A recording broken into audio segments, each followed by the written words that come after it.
Bismillahirrahmanirrahim. Kul huwallahu ahad, Allahus samad, lam yalid, walam yulad, walam yakul lahu kufuwan ahad. Sadaqallahul azim. On behalf of Corporate Pakistan Group and Lightstone Publishers Limited, we are grateful to all the virtual participants attending our today's Zoom meeting with His Excellency Prince Hassan bin Talal from Jordan. This is 30th webinar of Corporate Pakistan Group. We started these series of webinars after the lockdown in April, and I'm grateful to our founding member, CPG Amina Sayyed, for her brilliant initiative for the engagement of His Excellency for today's session. Amina is a very well-known personality in Pakistan, and she is doing commendable work since last many years. As far as the literature festivals are concerned, as far as any activity, social activity are concerned in Pakistan, she is one of the persons who are very active. Corporate Pakistan Group, we started 5 years back. This is Pakistan's national intelligentsia. And there are 256 members of this group. There are corporate leaders, business leaders, energy experts, parliamentarians. There are 7 mainstream political parties, senior leadership, who are the member of Corporate Pakistan Group. We are operating in Karachi, Lahore, Islamabad, and Dubai. And since last 5 years, we are hosting different dialogues, get-togethers, symposiums, and conferences on national and international affairs. There are foreign policy experts, there are media practitioners, academia persons, and also our armed forces individuals are the members of this group. In addition of these dialogues and conferences and roundtables, we are also supporting different communities in Karachi, Lahore, Islamabad, and we initiated and executed different projects in the field of health and education.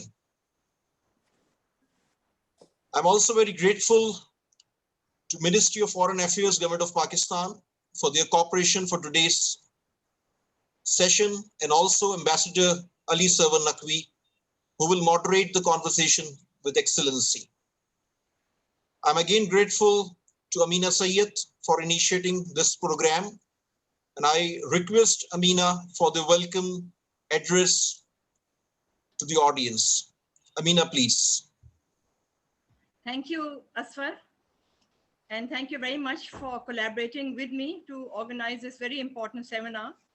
I'd like to thank His Royal Highness, Prince Hassan bin Talal of Jordan, for joining us, for his kind and gracious presence here today. I would like to welcome all our guests who have joined us virtually.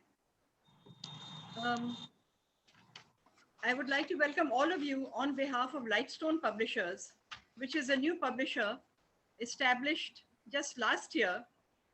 And it is a totally indigenous Pakistani publisher established with the aim of raising the standard of education in Pakistan by publishing high quality and affordable school textbooks based on the Pakistan national curriculum, which children across Pakistan can use. In addition, Lightstone Publishers publishes books of general interest for Pakistani readers. And one of the first books that we published was the Jinnah Anthology by Mr. Liaqat Merchant, who is a grand nephew of the Qaid-e-Azam. I'd like to now introduce you to His Royal Highness. His Royal Highness Prince Al Hassan bin Talal was born in Amman on 20th of March 1947. His Royal Highness was officially invested as Crown Prince to the Hashemite throne of Jordan in April 1965.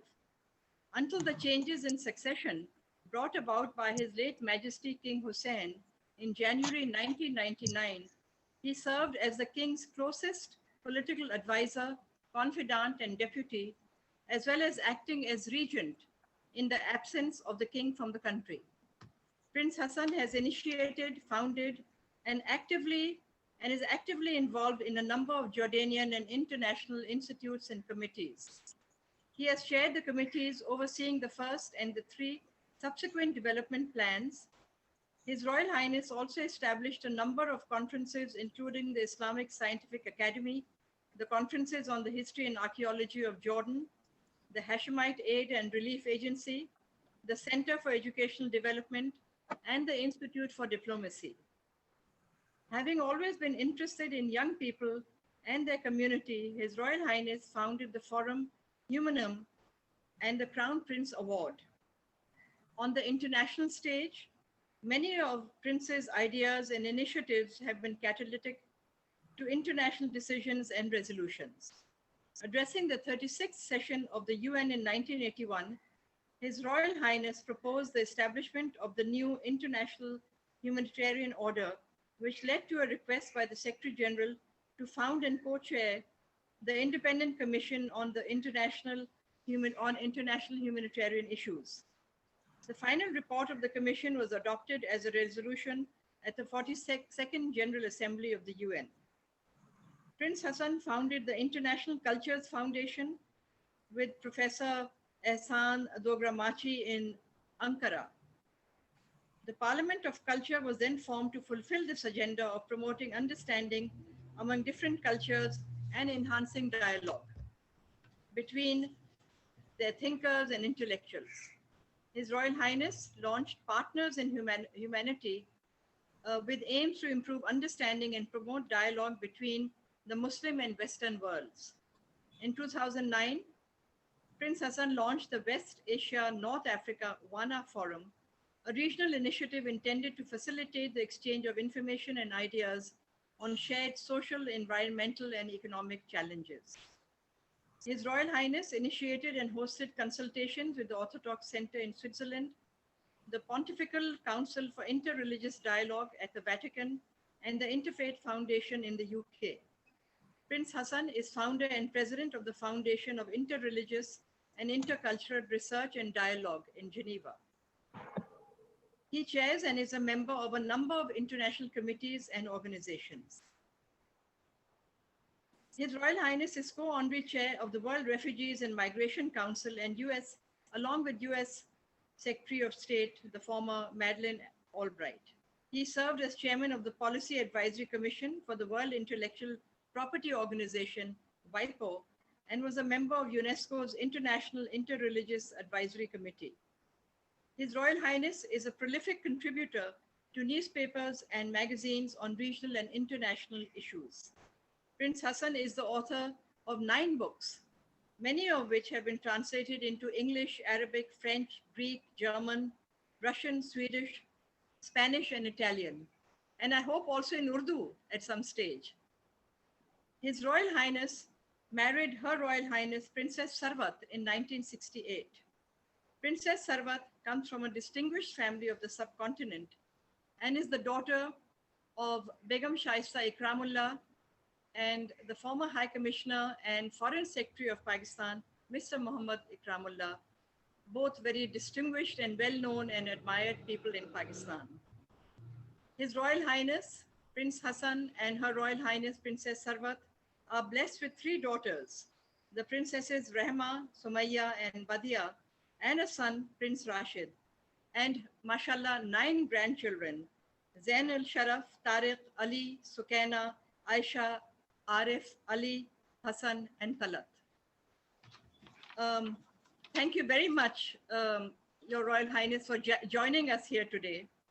I would also like to take this opportunity to thank the Foreign Minister of Pakistan, Mr. Shah Mahmood Qureshi, for his kind support of this webinar.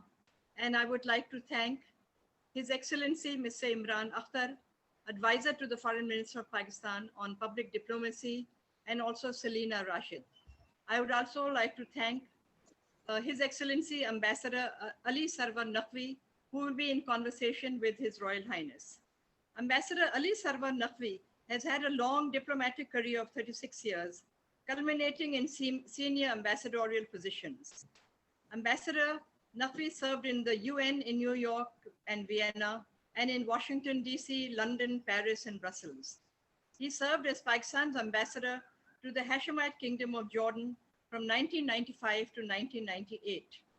After serving as Pakistan's ambassador to Austria and the International Atomic Energy Association, he was appointed member of the Chairman's Advisory Council in the Pakistan Atomic Energy Commission and was advisor to its chairman on international affairs. Ambassador Nafi is presently serving as the founding executive director of the Center for International Strategic Studies, an independent and autonomous think tank for research and analysis of current regional and international strategic issues from a Pakistani perspective, with a view to increasing understanding between Pakistan and other countries. Ambassador Nafi is a distinguished visiting fellow in the National Defense University in Islamabad and an expert on the technical committee of the Department of Defense and Strategic Studies, Quaid-e-Azam University in Islamabad, and examiner of the Federal Public Service Commission for International Relations. May I now invite His Excellency, Mr. Imran Akhtar, advisor to the Foreign Minister of Pakistan on Public Diplomacy, to please address the audience. Thank you and Assalamu alaikum.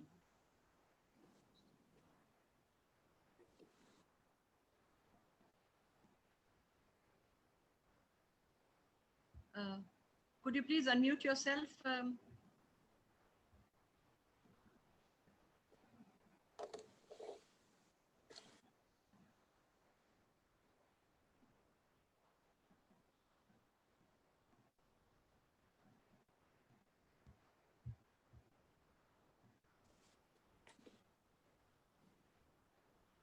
سيدي سمو الأمير حسن، خليني أنتهز هاي الفرصة وأقول السلام عليكم ورحمة الله. وأنا سعيد جدا اليوم أشوفك. أنا لواء طيار متقاعد إبراهيم المدني، سفير المملكة حاليا في إسلام آباد. أشكرك. سعيد جدا مشاهدتك يا سيدي. الله يحييك. أشكرك. شكرا يا سيدي. Thank you, Your Excellency, the Ambassador of Jordan to Pakistan. Thank you, ma'am. It's a pleasure to have you with us, Your Excellency. It's always my pleasure, ma'am. Thank you. May I invite His Excellency, Mr. Imran Akhtar, to join us, please?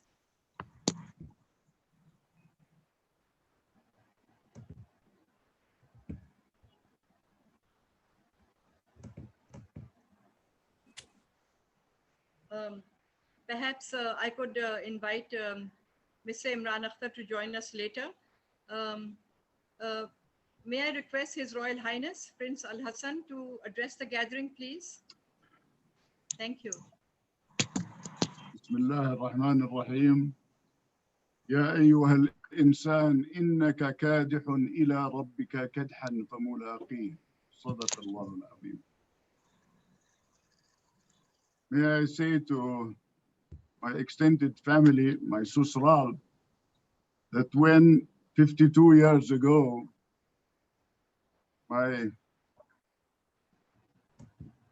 affection for Sarvan Ikramullah brought us together at our Katb al-Kitab in Karachi in the presence of His late Majesty King Hussein and then President Ayub Khan. I never thought that this kitab, 52 years later, in addition to all those grandchildren that you mentioned, was going to mean that my Susral would be a virtual subcontinent. I am delighted to have met learned figures from India, from what is today Bangladesh, although I visited it in the days when it was East Pakistan. And I want to say that in terms of our region, that is to say our West Asian region, let me remind you that we are all Asian. You may be South Asian, but the complementarities between us, particularly as we address the 75th anniversary of the World Forum, the United Nations, are essential to bear in mind that in terms of our aspirations for the future, partnering for change, engaging the world, as it was so elegantly put in the Manila Summit of 2017, the Association of Southeast Nations, I think, to be admired for their achievements over the years since 1967, I think are the trail setters, the trailblazers. I am only sorry that in 1969, when I attended the Islamic Summit Conference, the hope at that time had been that Fakhruddin Ali Ahmad, the president of India, could have participated. Circumstances proved otherwise. And I do think still that despite all the blood, tears, and ruin, that we are not only answerable to the past, but we should regard the past as a prologue for our future. And in that context, I want to say, in the midst of the suffering of all kinds, in the midst of the coronavirus pandemic, I would like to share the view that if we believe in moving from humiliation to human dignity, that we will have set a path to a meeting of that definition, possibly to be held in 2022 in Jordan, God willing. I want to start with a little bit of humor, if I may. Media theorist Douglas Rushkoff, reported that a group of billionaires had invited him to talk. And he describes how he realized, to his astonishment, that they believed that something they called the event was unavoidable. The event was a euphemism for the environmental collapse, social unrest, nuclear explosion, unstoppable virus, or Mr. Robot hack that takes everything down. Rushkoff reports what happened in the meeting. They weren't interested in how to avoid the calamity. They're convinced we are too far gone.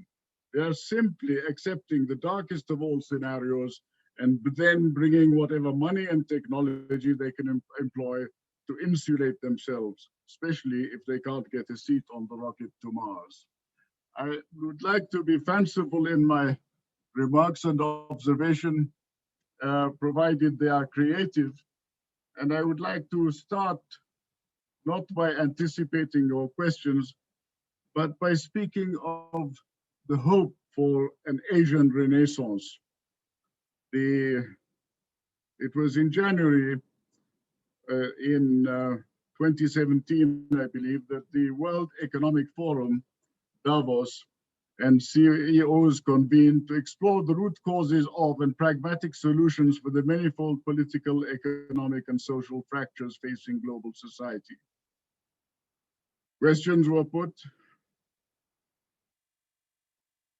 confidently conceived, a world on the brink of a new renaissance. And they asked, how do we share more widely the benefits of unprecedented progress? How do we endure the inevitable tumult generated by accelerating change? While the top 1% explore fractures facing global society, ASEAN had launched the Master Plan on Asian Connectivity in 2025, and the Initiative for Integration Work Plan, which called for connectivity between economies and citizens. What can we do in the Mashriq region? We as Jordan are not a Mediterranean littoral state, like Portugal is not a Mediterranean littoral state. Portugal, of course, is a European member. And despite that, or because of it, we were recognized as geopolitically Mediterranean. Ursula von der Leyen has recently said that her commission will be a commission which will work on geopolitical policies for Europe. In the words of Robert Zelig, Germans and other Europeans need a renewed sense of cohesion and strategic purpose to become more than an appendage to Euro-Asian, Euro-African for that matter, or Euro-Atlantic purposes. I would like to suggest today that as we look at the Armenians and the Azeris destroying each other in the context, my small country hosted a meeting of reconciliation some several years ago. I'm talking about 2004, 2005. And meetings were held in Chile, in India, SHILI, and I recall in other capitals. And the idea was basically that a peaceful transformation is probably better than moving towards confrontation. And I would like to suggest that as we look at the dawn of Eurasia and the Eurasian century, as Bruno Massais puts it so elegantly, in the dawn of Eurasia, on the trail of the New World Order, that maybe what we seek is a new world human dignity order. Of course, we have cooperated in politics and economics, but it is said of us, that is to say those from the East, that we are too emotional, and that when it comes to cooperating in strategic matters, we are not qualified to participate in a people-oriented and people-centered process. We are too centralized. And I wonder whether this Nahda in the Levant or in West Asia will come about on the basis possibly of a Middle East, broadly defined, Greater Middle East or West Asian Middle East Citizens Assembly. Of course, the blocking position today of Iran is an interesting point to take into consideration, in that the advances in Pakistan economically are of vast importance to all of us. I am deeply interested by the Belt and Road Initiative and how far it has progressed. Of course, it should affect us all. Once upon a time, someone was speaking of from Singapore to Southampton. And obviously the Gulf states are interested in the new Silk Road, as was mentioned in the Israeli press in 2019, and I recognize Mordechai Haziza for having written a brilliant article in Israel Hayom. He says, and I quote, "China's most significant 21st century diplomatic and economic enterprise is the BRI, the flagship foreign policy effort of the Chinese president. The former links Beijing, Central Asia, the Middle East, and Europe on land." Well, we have had silk routes, we have had spice routes, we have had pilgrimage routes. I ask you and ask your audience, isn't it about time that we created a route of ideas? The two schemes are inseparable. China's goal is their parallel implementation. Each component has the potential to transform the global geopolitical landscape. That is to say, the maritime as well as the terrestrial Silk Route. The scope is more than 72 countries along 7 corridors. And as you well know, much better than I, with your proximity in Pakistan, to all of this, the land and maritime Silk routes intersect the Middle East. I once asked an American, when you say Middle East, what do you mean? And he said, well, from Marrakesh to Bangladesh. I thought that was quite a wide sweep myself. But there's no doubt that this is an energy-rich zone. Region plays a decisive role in the building of the BRI, and that Chinese government thus has reason to pay close attention to the Middle East during the construction of the Belt and Road vision. I think it is for that reason that we see Gulf states vying for better relations with China or better relations with the United States. And the main component part of this is how to circumnavigate, I mean it in the general sense, Iran, with that holding position to which I referred. You don't need me to comment on the different alliances being created in Gwadar port or Charbahar port, but I do think that the Indian Ocean is definitely a central reality that we have to take into consideration, as has been done in plans such as Saudi Arabia's Vision 2030, the UAE's Vision 2021, Oman's Vision 2020, Kuwait's Vision 2035, and not to mention Qatar and Bahrain's respective visions in the 2030s. The Gulf states are critical partners and will play a significant role in the successful implementation of the BRI. I would stop there and just say that what is important to me is to talk to you about the hinterland peoples. Are you not in the subcontinent, the hinterland peoples? Are we in the Mashriq, not the hinterland peoples? Dare I say, is poor Yemen not a hinterland people? If you take the population of Yemen and compare it with Australia, you're talking about 96% of the population of Australia, the size of Australia. Imagine the vastness of Australia and the club, which it is so prominently a member, the Five Eyes Club, the Anglo-Saxon club, and poor Yemen, where nobody, but nobody is interested.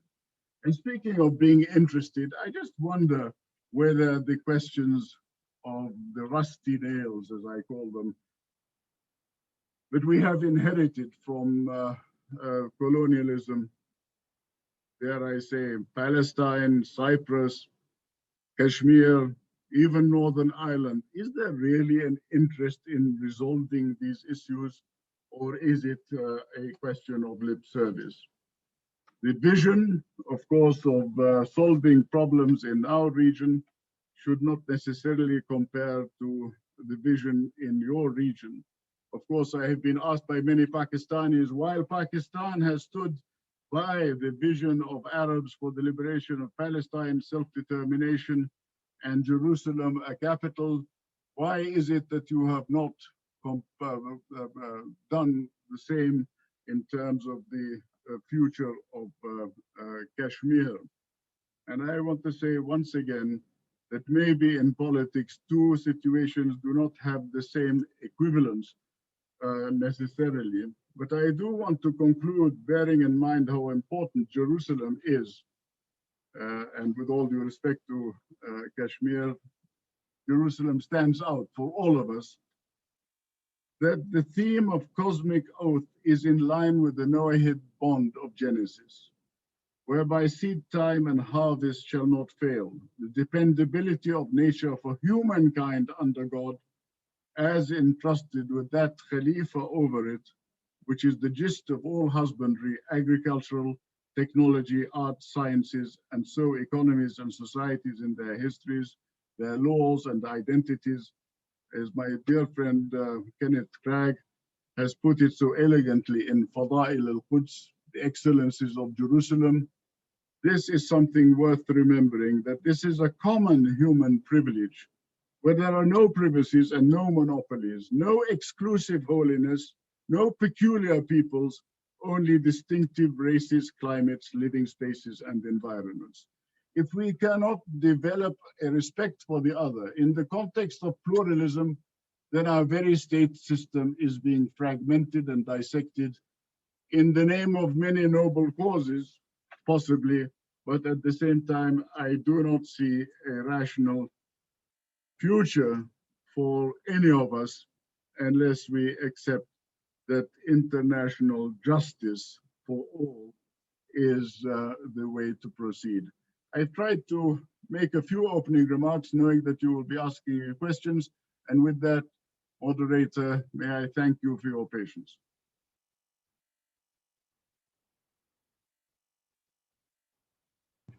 Thank you, Your Royal Highness, for a scintillating talk. And the program will be that I would now like to invite His Excellency, Mr. Imran Akhtar, advisor to the Pakistan Foreign Minister on Public Policy. And after that, I would like to invite Your Royal Highness and Ambassador Ali Sarvan Nafi to have a dialogue between the two of you. His Excellency, Mr. Imran Akhtar Sahab. Thank you, Amina. Assalamu alaikum all. Your Royal Highness Prince Hassan bin Talal, on behalf of the Foreign Minister of Pakistan, Makhdoom Shah Mahmood Qureshi, I would like to express our delight in being part of today's event, curated by Amina Saeed and esteemed member of the Foreign Minister's Cultural Diplomacy Committee. It is a privilege to hear you speak and indeed to further the close and historic ties we share as countries. I have visited Jordan in my personal capacity and share a strong affinity to your country, its people, and biblical history.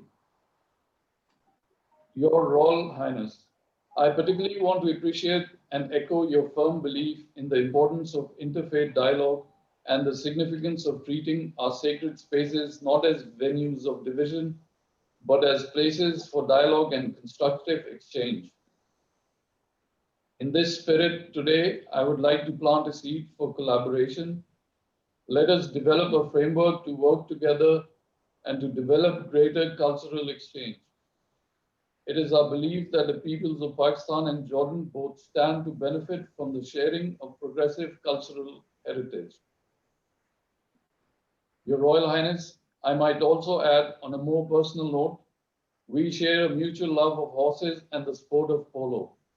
My club, the historic Lahore Polo Club, hosted you back in 1988, as did my alma mater, Egerton College.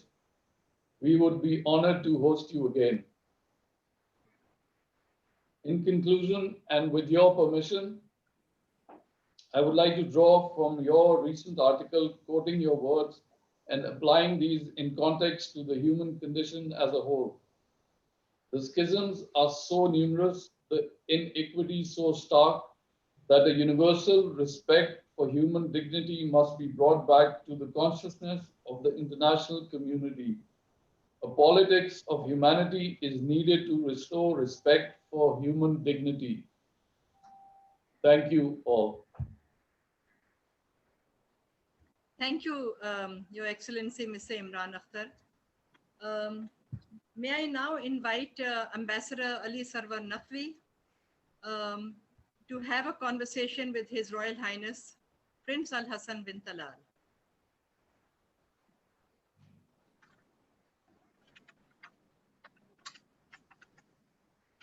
Please unmute yourself. Can you hear me?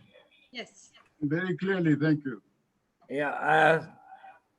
Your Royal Highness, Prince Hassan, Sidi Hassan, it's indeed a very great pleasure and a privilege to participate in this discussion with you.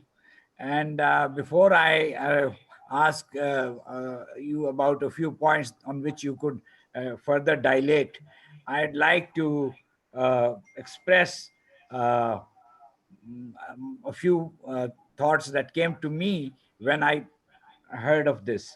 I remember looking forward to meeting you every time and benefiting from your wide knowledge and exceptional understanding of global affairs when I was in Jordan, accredited to your country as the ambassador of Pakistan. I was also always impressed by your in-depth knowledge of Pakistan.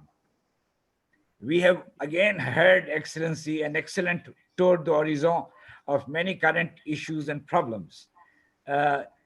Sidi Hassan, if I may venture an observation, your sharp analytical mind can discern global problems in a clear and uncluttered perspective, which can illuminate the essence of the issues and suggest to the mind solutions, or at least the way to move towards solutions. You are thus the quintessential diplomat who conceives of the world as an ecosystem of peace, stability, and cooperation.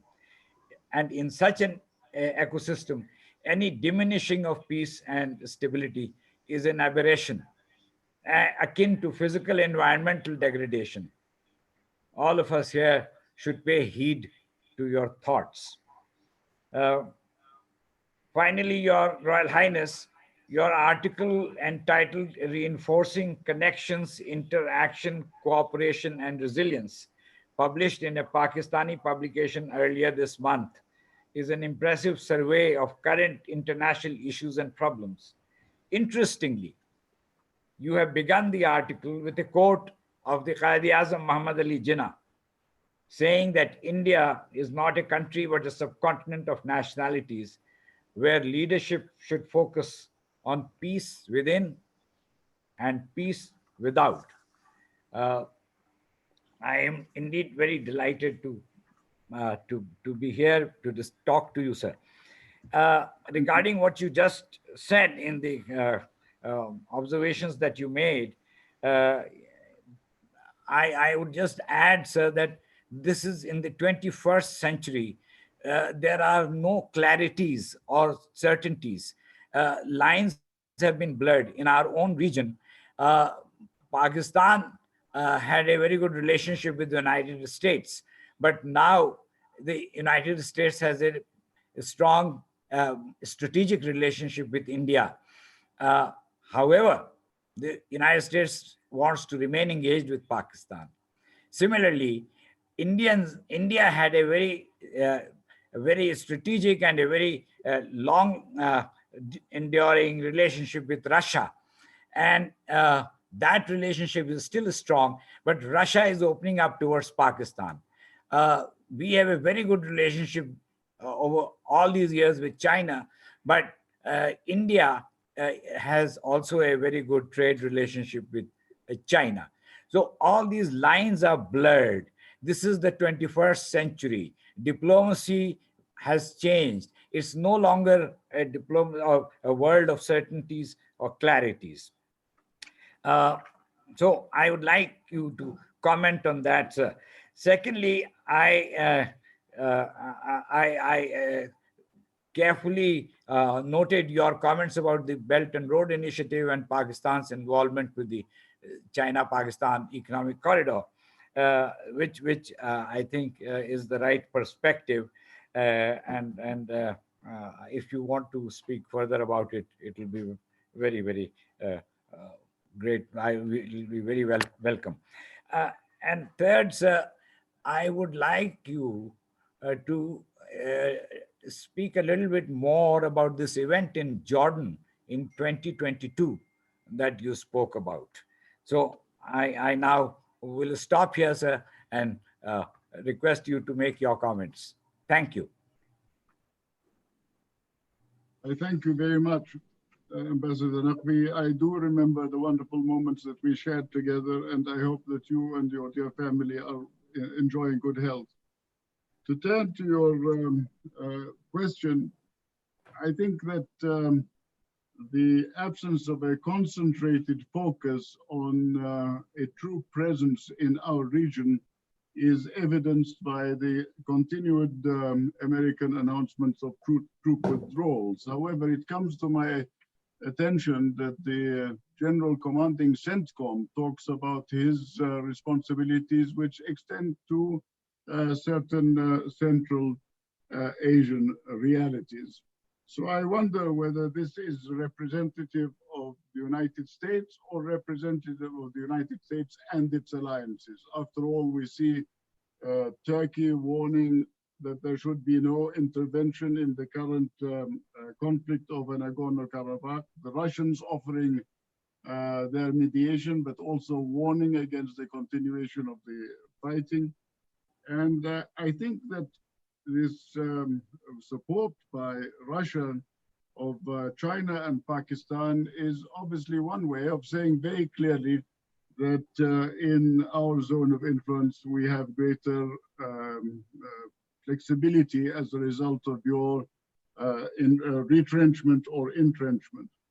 As far as India and Pakistan are concerned, I made that passing remark, which you may or may not reflect on. The conflict has assumed, as you said, an economic form during this phase, and this was evidenced. I remember Admiral Hassan talking to me about Port Qasim and Gwadar Port in the 70s, and now it is becoming a reality. I'm aging myself talking about being in Islamabad during the time that those plans were being laid out.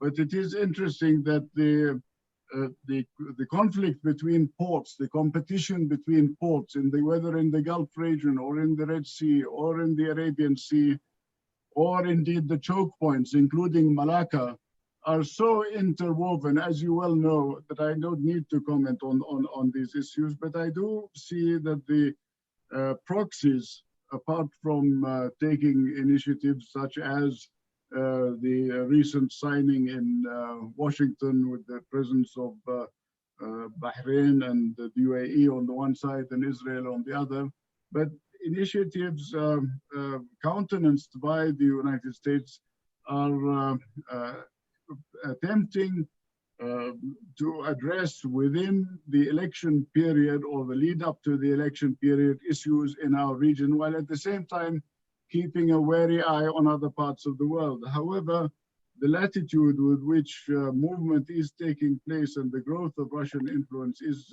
taking place, as you say, quite rightly, it is an anomaly, I suppose, or an aberration that allies of yesteryear are now looking for new alignments. But certainly the Gulf has been playing and is playing an important role. I don't want to name individual countries. You know very well what I mean when I refer to the importance of Chabahar on the one side and Qawadar on the other. But moving on to the present situation, the need for an international law of peace with universal justice as its center reminds me of Charles Kindleberger, who was the intellectual architect of the Marshall Plan. He argued that the disastrous decade of the 1930s was a result of American failure to provide global public goods after it had replaced Great Britain as the leading political power. Today, the issue is the United States and Europe. Do they seem interested, unable, or unwilling to play that role anymore? Will China succeed or fail? And if it does succeed or fail, within the region, our extended contiguous region and its peoples. So I think that we see the openings of diplomacy and diplomatic initiatives, trade-offs which take place all the way from the Yellow Sea and the China Sea to our respective regions. And of course, it is so sad to feel that 80% of the world's refugees, my dear friend, are Muslims. As a member of the World Refugee Council, I'm aware that all of these countries, Security Council members, are in Syria, are in Iran, are in the region, the Mashriq region. And tiny provinces are being cut away from their sovereign states, the creation of the last 100 years. In fact, I'm reading a book I recommend to all of you by Elizabeth Thompson. Professor Elizabeth Thompson from the George Washington University in the United States has written a book entitled How the West Stole Democracy from the Arabs.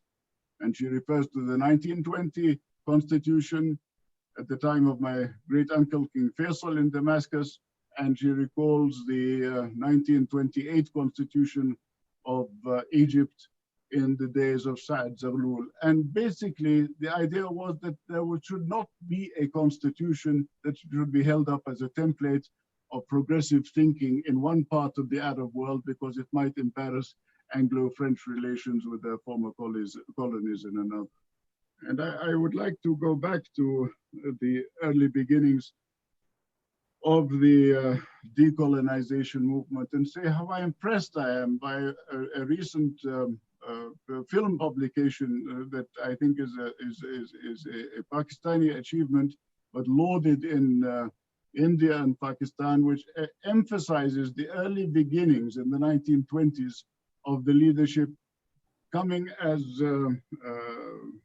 Qaid Azam said, from all these different nations from which the Indian ensemble or the Indian subcontinent is created. I think that consensus is not impossible, but clarity of communications is difficult, and maybe the time has come not to speak of aligned movements, Muslim aligned movements or whatever aligned movements, Christian or whatever they may be.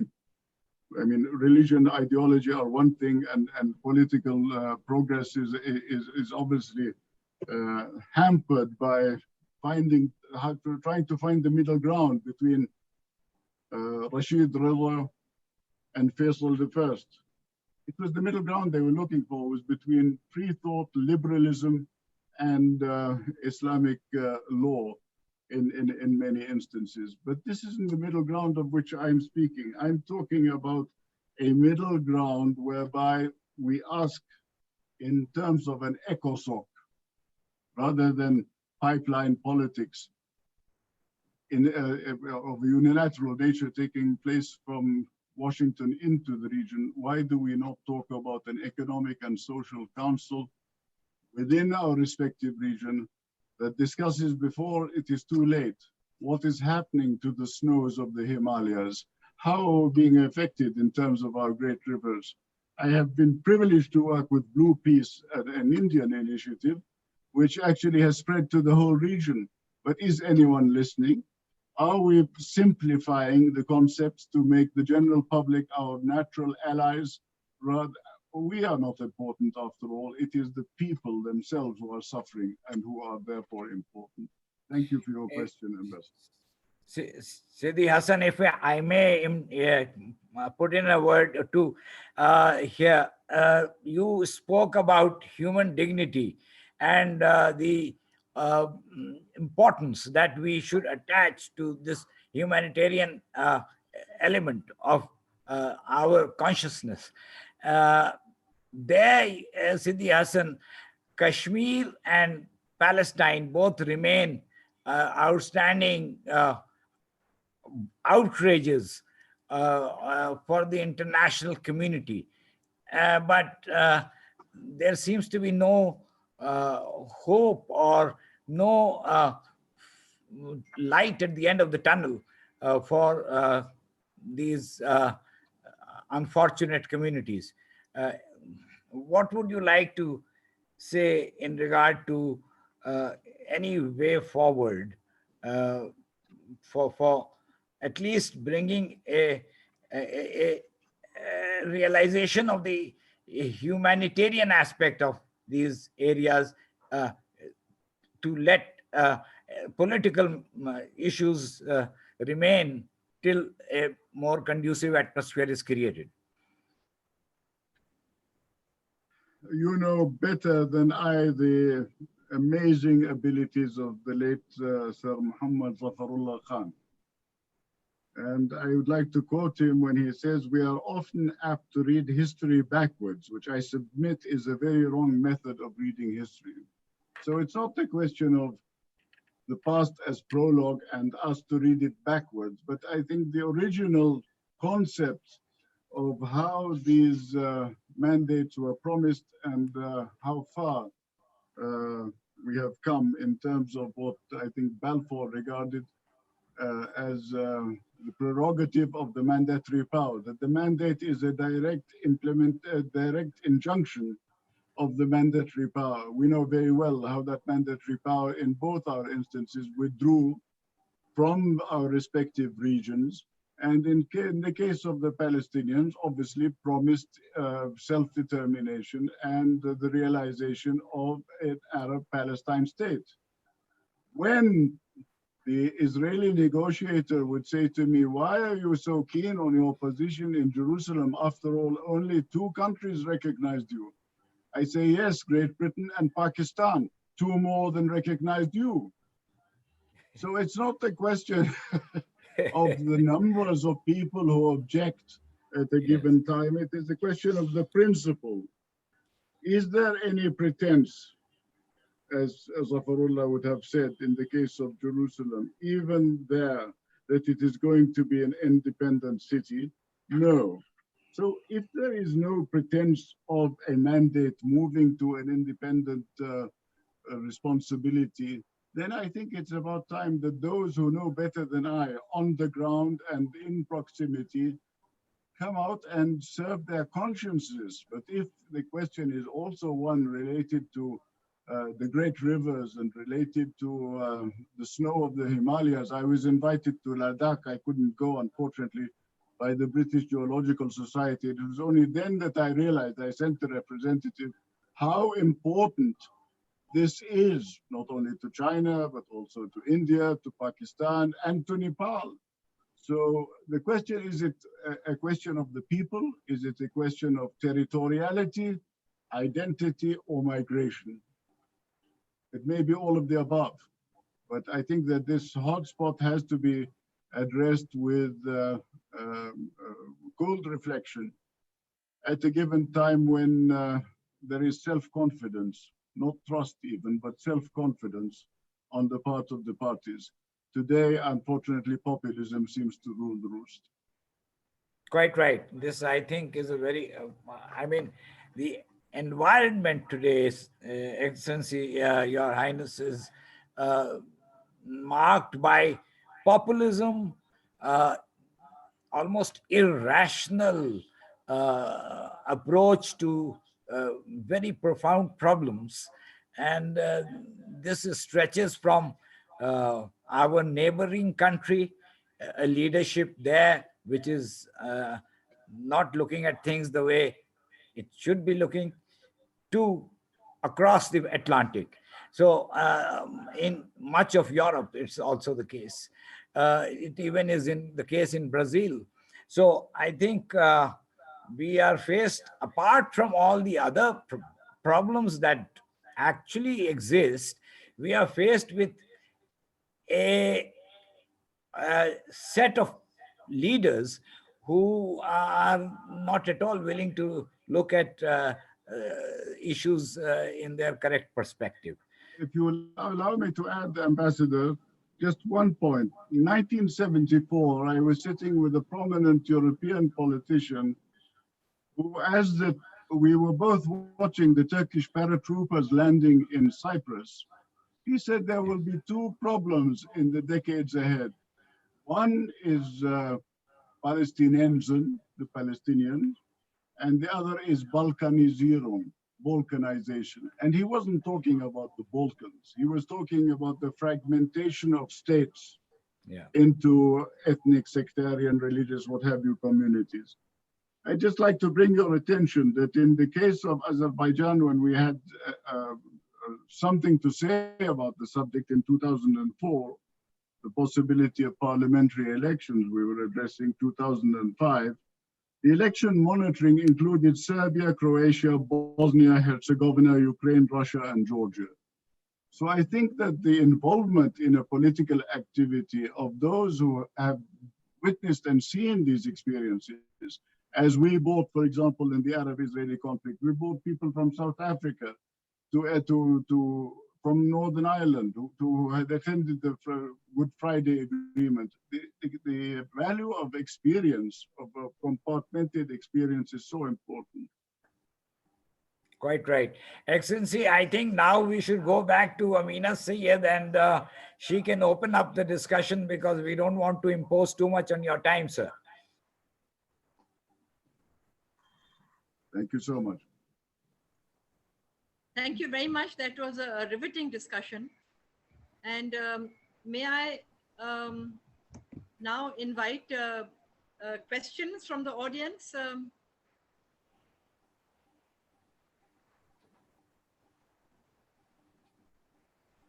Please raise your hands if you want to ask some question.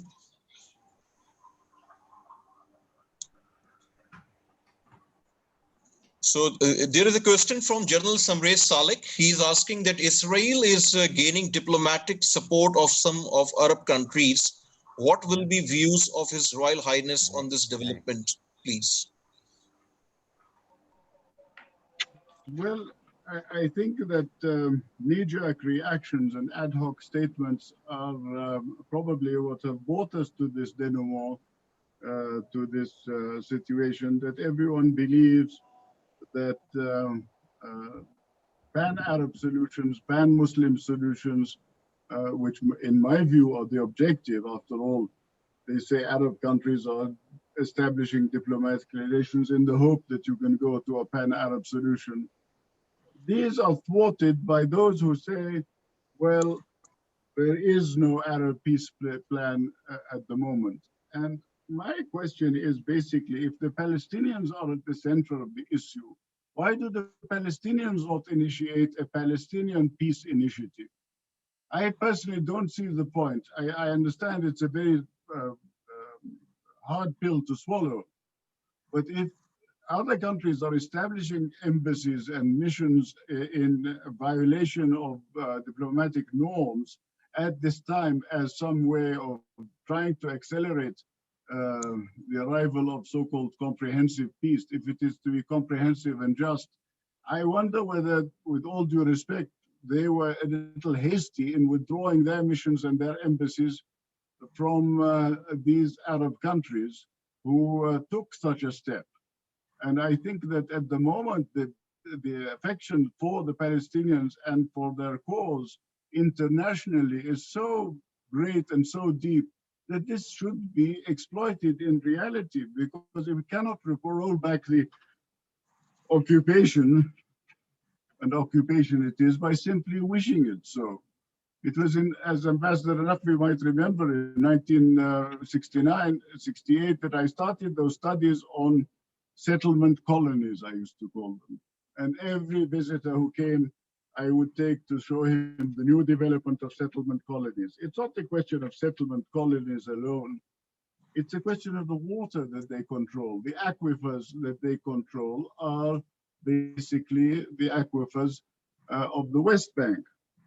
And I would again point out some of the reactions to all of this, which might be of some interest to you, General.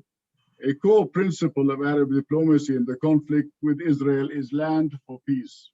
Israel gives back Arab land, and it occupied in June 67, in return for peace with its neighbors. This was the basis of Egypt's peace treaty with Israel in 1979 and Jordan's peace treaty in 1994. Land for peace. The UAE-Israel agreement, and following that, the Bahrain agreement, damages the prospects of overall peace by abandoning the land for peace principle in favor of peace for peace. So support for Palestinian rights used to be one of the few points of consensus between, there I call them the authoritarian Arab regimes and their people. This consensus is embodied in the Arab Peace Initiative, which was endorsed by the Arab League in 2002. The second point that I would make is that the Emiratis claim that they acted in the Palestinian interest by persuading Israel to abandon its plan to formally annex large parts of the West Bank. And yet, after the White House ceremony, the Prime Minister of Israel suggested this is something under consideration. The claim, in the first place, that the Emiratis did not consult the Palestinians but went behind their backs to talk to the enemy, is what is felt in the street today. Secondly, the creeping annexation of the West Bank has been going on for the last 53 years, and the Accord can do nothing to stop it. And thirdly, the recent plan to formally annex roughly a third of the West Bank, including the settlement blocks and the Jordan Valley, would be a unilateral and illegal land grab. But fourthly, Netanyahu agreed not only to postpone, but not to abandon his plan for formal annexation.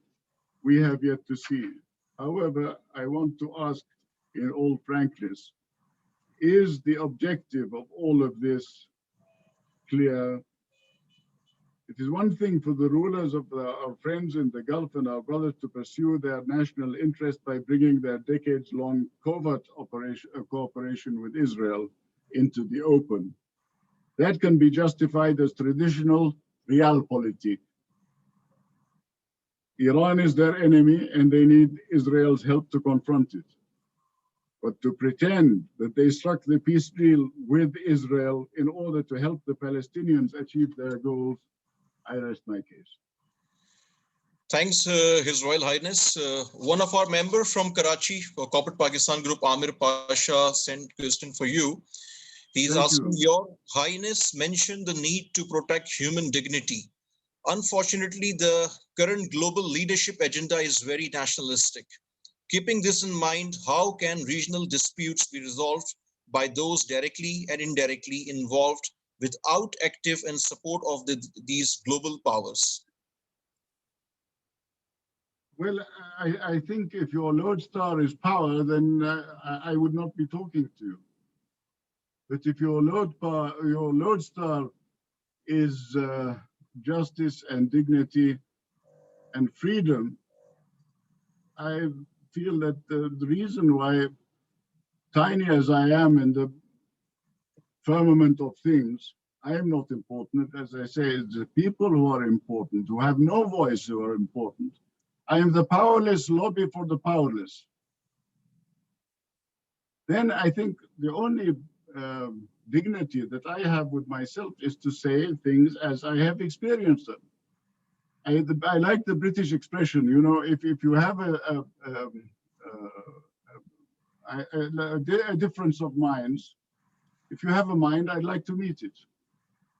Let us discuss what is different between us. But today we have the powers of which I assume Pasha speaks are, you're right, I'm right, you're wrong, go to hell. I mean, basically that's what it is. It's the power of the powerful who just does not brook any conversation. So I would say that the revival of traditional diplomacy is so important. I mean, the brokers of this pact have called it the Abrahamic Accord. Abraham is revered by all three monotheistic religions as a man of peace. I just wonder how we are evolving the cause of peace by giving it that name. And as I said earlier, maybe we should go back to the Noahide vision of creation for all of us. After all, we are all Ayalullah, the children of God. And lastly, I'd like to quote Ali Abu Ni'ma from the founder of Electronic Intifada. I don't know if you've listened or read him. The name Abraham Accord is an effort to dress up a political deal that undermines Palestinian rights as a lofty achievement for interfaith understanding. I don't know how future generations or even the months ahead are going to justify this bold step. Thanks. Another question from a senior banker from Karachi, Mr. Sirajul Aziz. He said that you spoke with passion about Muslims and their current state. What is your view is the concept of ummah, idealism or romanticism of with the past glories? Please.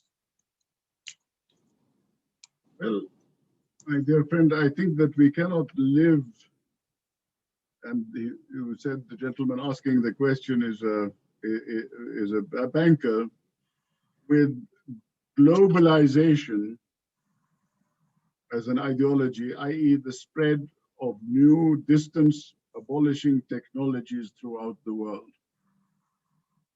I mean, we're doing pretty well with this, I think, but I mean, distance abolishing technologies are not so easy to develop. These distance abolishing technologies, if they are managed at all levels, aim to achieve something, and that is that Western values are universal. And that makes a plural world irreversible. But growing interconnections between the world's economies, and I address you as a banker, made Mr. Cameron suggest that London be the capital of banking, Islamic, he called it, bonds, Islamic, he called them. But when it came to talking about zakat, universal zakat, which is the third pillar of our faith, we were not allowed to do that because of 9/11 and all the beneficiaries of selective zakat. And I think the time has come to develop a modus vivendi that can be found between economic cultures that will always remain different. I think there is nothing to testify to the growth of a single economic civilization in this world. The poorer and the yet poorer continue to grow in numbers.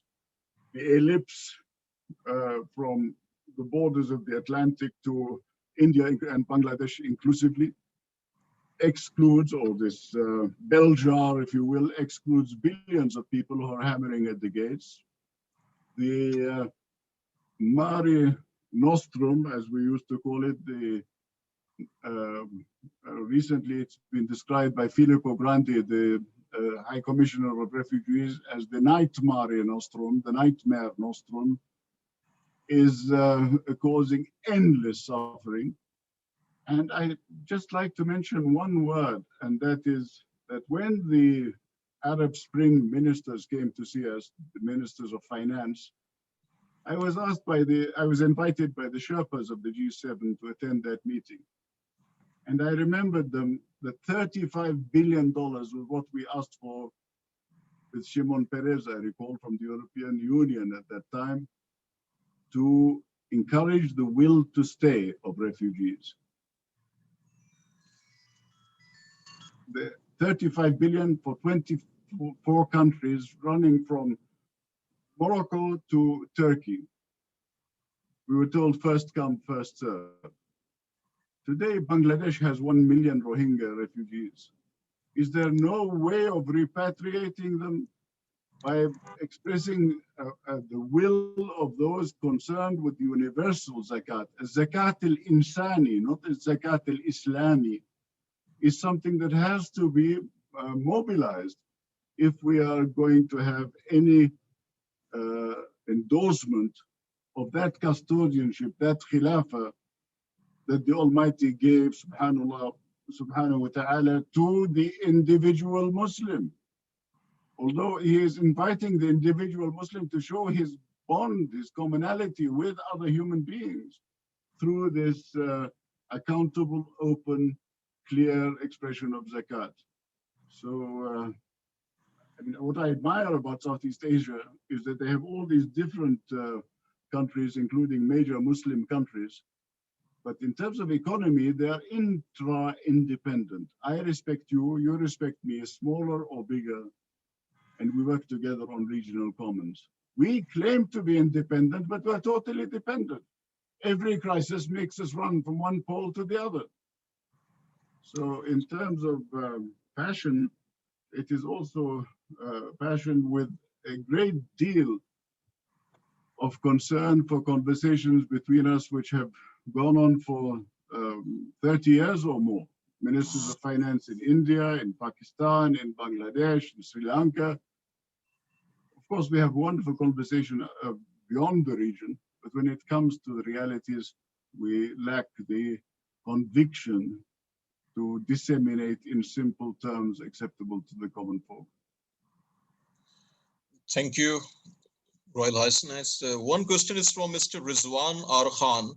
He's asking that what are your thoughts on Muslim countries not being able to unite together due to beliefs, sects, divisiveness of powers that be with short-term economic gain, etc. Also, how can that be done at all? Well, I personally believe in the revival of an ECOSOC for each sub-region in the world.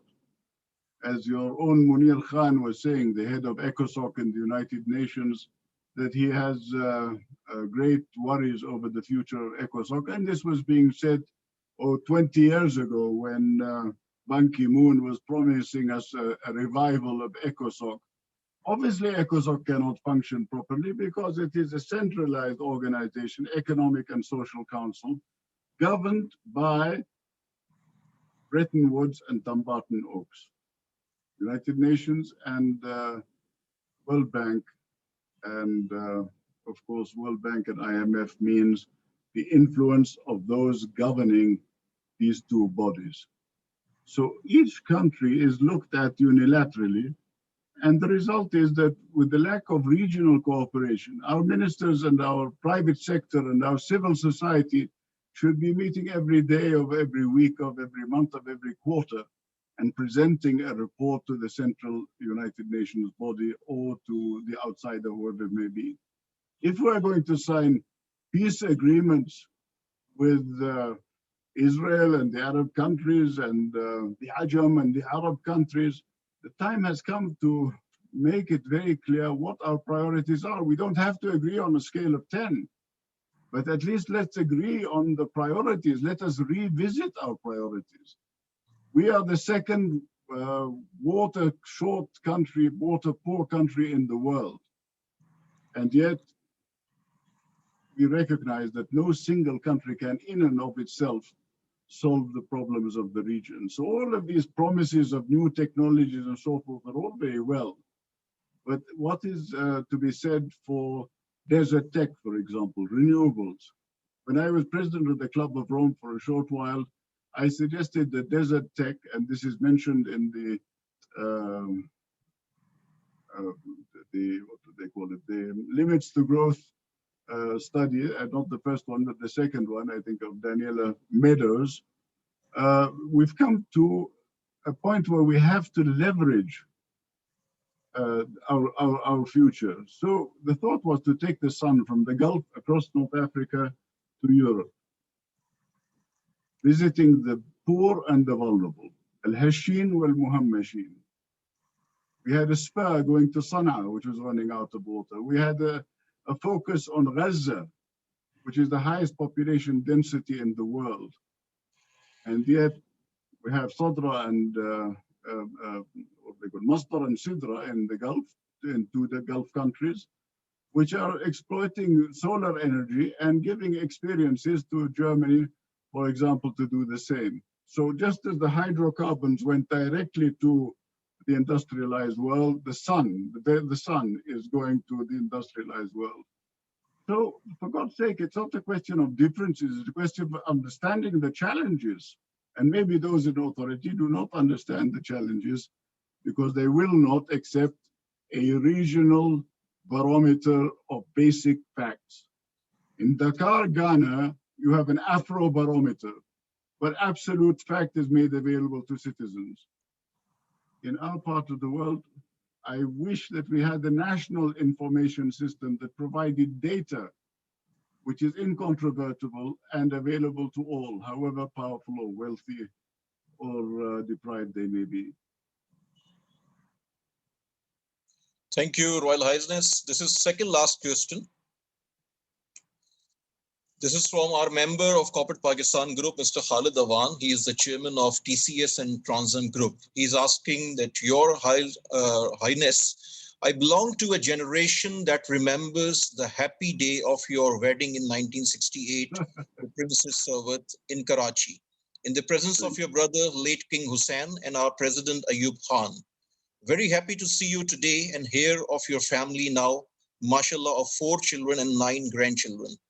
How much does Pakistan factors in family discussions and your family's possible role in furthering the bonds of affection between Pakistan and Jordan?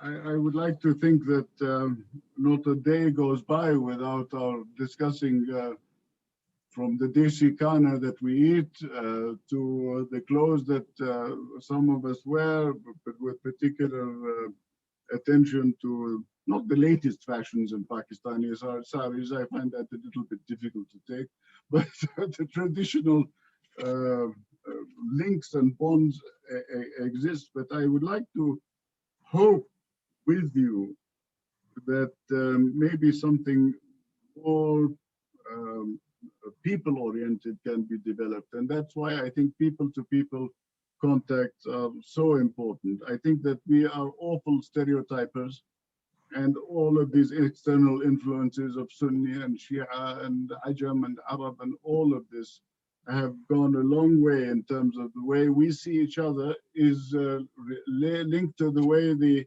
West portrays us. It's about time that we recognize the important role of information and informatics and basic knowledge of each other before it is too late. Thank you. Because of the shortage of time, we are closing the session now, and I'm requesting CPG and Amina Sayyid for the vote of thanks. Thanks, Royal Highness. Thank you, sir. Thank you. On behalf of Lightstone Publishers and Corporate Pakistan Group, which is under the dynamic leadership of Asfar Hassan, I would like to thank you, Your Royal Highness, Prince Hassan bin Talal of the Hashemite Kingdom of Jordan, for your gracious presence here today on our program. Your talk was absolutely riveting, and all of us have read your brilliant article published in the Friday Times a couple of weeks ago. And as you said, Your Royal Highness, I think you're regarded as the son-in-law of Pakistan. So welcome to your Susral, even if you've come virtually, but I hope that at some stage you will also visit us in person with Princess Sarvan. We would love to welcome you back to your Susral. Thank you for your time and for answering all our questions. And I think what you said is of great relevance and importance to all of us. And we have all greatly enjoyed your being in meeting you virtually and being in conversation with you. I would also like to thank the Honorable Foreign Minister, Mr. Shah Mahmood Qureshi, for his kind support. He really he takes public diplomacy very seriously, and he's also formed a committee for the promotion of art and culture, of which I'm a proud member. I'm also a proud member of the Corporate Pakistan Group. I would like to thank Ambassador Ali Sarvan Nafi for joining us here today and asking such incisive questions. Thank you to His Excellency Mr. Imran Akhtar of the who is the advisor on public diplomacy to the Pakistan Foreign Minister. I would like to thank Ms. Selina Rashid of the Foreign Service for her kind support. I would also like to thank Mr. Omar Rifai, advisor to His Royal Highness in Jordan, for his kind cooperation and support. And thank you, Asfar, for hosting this with me. And I'd like to thank all everyone who's in the audience. And actually, they are here not just from Pakistan, but from Bangladesh, from the UK, and from around the world, really. So thank you all for joining us, and Assalamu alaikum. With this note, the meeting is adjourned, and with this hope that soon we will host His Royal Highness in Pakistan with Princess Sarvan. Thank you. Pakistan Zindabad, Jordan Zindabad. Thank you so much.